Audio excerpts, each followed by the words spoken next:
क्या आप चाहते हैं कि आपका दिमाग आपके कंट्रोल में रहे और आप अपनी इच्छा अनुसार उससे काम ले सकें? मैं अपनी बात आपको एक कहानी के माध्यम से समझाती हूँ, जिससे आपको वो तरीका समझ में आ जाएगा कि आप अपने दिमाग को कंट्रोल में कैसे रख सकते हैं। एक राजा था, उसे घोड़ों से बहुत प्यार था। उसके पास 4 जंगली घोड़े थे। राजा उन पर सवारी करना चाहता था, तो राजा ने ये ऐलान या फिर अनाउंस करवा दिया कि जो इन जंगली घोड़ों को काबू करेगा उसे बहुत अच्छा इनाम दिया जाएगा। ऐलान सुनकर बहुत से लोग आए, लेकिन कोई उन घोड़ों को ट्रेन नहीं कर पा रहा था। तभी एक नौजवान लड़का दरबार में आता है और राजा से बोलता है, मैं इन घोड़ों को ट्रेन करूँगा, लेकिन मेरी 2 शर्तें हैं। राजा ने कहा, बताओ अपनी शर्तें। लड़के ने कहा, मुझे एक बड़ी जगह दी जाए जिसमें चारों तरफ बड़ी बड़ी दीवारें हों, ताकि मुझे कोई डिस्टर्ब ना कर सके, और मैं उन्हीं घोड़ों के साथ वहीं पर रहूँगा। मेरी दूसरी शर्त यह है कि मुझे 1 साल का समय दी जाए। राजा मान जाता है और कहा, कल आ जाना। तय समय पर लड़का कल आ गया। लड़के ने घोड़ों को ले जाकर उसी बाड़े में खुला छोड़ दिया। कोई रस्सी नहीं बांधी, कुछ नहीं बांधी। घोड़े चारों तरफ इधर उधर दौड़ने लगे। ट्रेनर लड़का भी दीवार के साथ साथ दौड़ने लगा। थोड़ी देर दौड़ने के बाद उसने घोड़ों को चारा खिलाया, पानी पिलाया, खुद भी खाना खाया और आराम से उसी बाड़े में लेट गया। घोड़े अब भी आज़ाद थे, किसी को कोई रस्सी नहीं बांधी गई थी। शाम को ट्रेनर लड़का फिर उठा और दीवार के साथ साथ दौड़ने लगा। जब वो दौड़ता तो घोड़े भी इधर उधर भागते। शाम को फिर उसने घोड़ों को खाना खिलाया, पानी पिलाया, खुद भी खाना खाया, घोड़ों को रस्सी से बांधा और खुद भी उनके साथ ज़मीन पर चटाई बिछाकर सो गया। सुबह हुई तो ट्रेनर लड़का घोड़ों को खोलकर भागने लगा। अब ऐसा रोज करने लगा। ट्रेनर लड़का रोज उन घोड़ों के साथ खेलता, उन्हें नहलाता धुलाता और उनसे प्यार करता और उनके साथ ही सो जाता।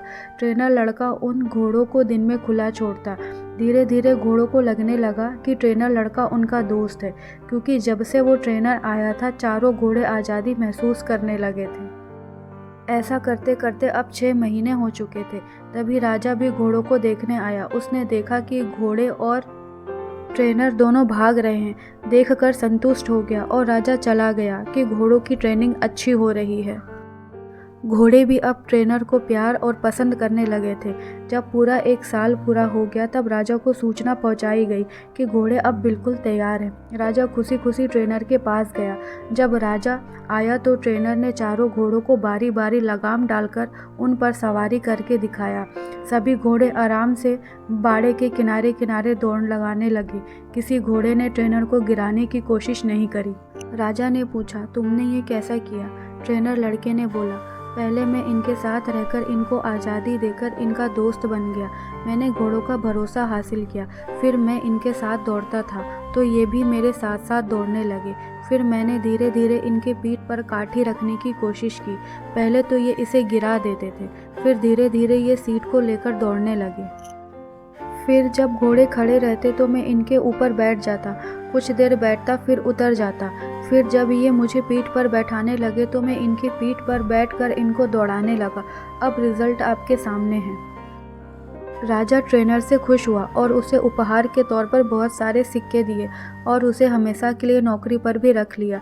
ये तो एक कहानी थी, लेकिन हमें तो ये देखना है कि हमें इस कहानी से क्या सीख मिलती है। तो इस दुनिया में हर इंसान के अंदर 4 घोड़े होते हैं जो उसके कंट्रोल में नहीं होते हैं। परेशानी का घोड़ा, गुस्से का घोड़ा, घमंड का घोड़ा और लालच का घोड़ा। कहानी में जो ट्रेनर है वो आपका दिमाग है, आपकी अकल, आपकी समझदारी है। आपको अपनी अकल से उन चारों घोड़ों को ट्रेन करना चाहिए ताकि चारों चीज़ें, चारों घोड़े आपके कंट्रोल में रह सकें। लेकिन इसके लिए आपको उनसे दोस्ती करनी होगी, यानी पहले उनको अच्छी तरह समझना होगा, फिर उन पर लगाम लगानी होगी। ये सब धीरे धीरे सब्र से आहिस्ता आहिस्ता ही होगा। ज़ोर ज़बरदस्ती से एक ही दिन में कंट्रोल नहीं होगा।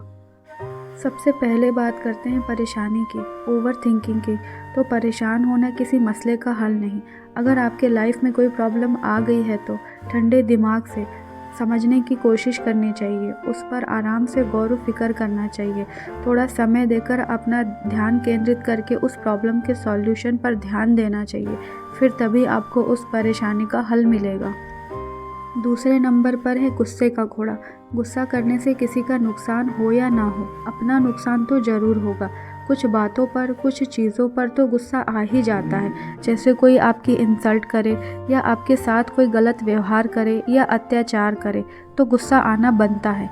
लेकिन कब, कहाँ और कितना गुस्सा करना चाहिए, कब करना चाहिए, कब नहीं करना चाहिए, कब हमें गुस्सा कंट्रोल करना चाहिए और कैसे कंट्रोल करना चाहिए, यही अपने ट्रेनर मतलब दिमाग के मदद से उस गुस्से के घोड़े को आहिस्ता आहिस्ता सिखाना चाहिए। तीसरे नंबर पर है घमंड का घोड़ा। ये काम मैं कर सकता हूँ, इसे आत्मविश्वास कहेंगे। लेकिन मैं ही कर सकता हूँ, इसे घमंड कहेंगे। हमें खुद पर विश्वास करना चाहिए, खुद पर गर्व करना चाहिए, लेकिन खुद पर कभी भी घमंड नहीं करना चाहिए। यही बात हमें अकल के जरिए इस तीसरे घोड़े को समझानी होगी। चौथा घोड़ा है लालच का।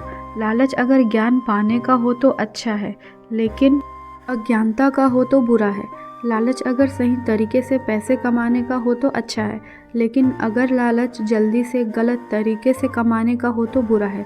यही फ़र्क उस चौथे घोड़े यानी कि लालच को समझाना चाहिए। मेरे साथ अब तक बने रहने के लिए, आपका कीमती वक्त मुझे देने के लिए आपका बहुत बहुत शुक्रिया।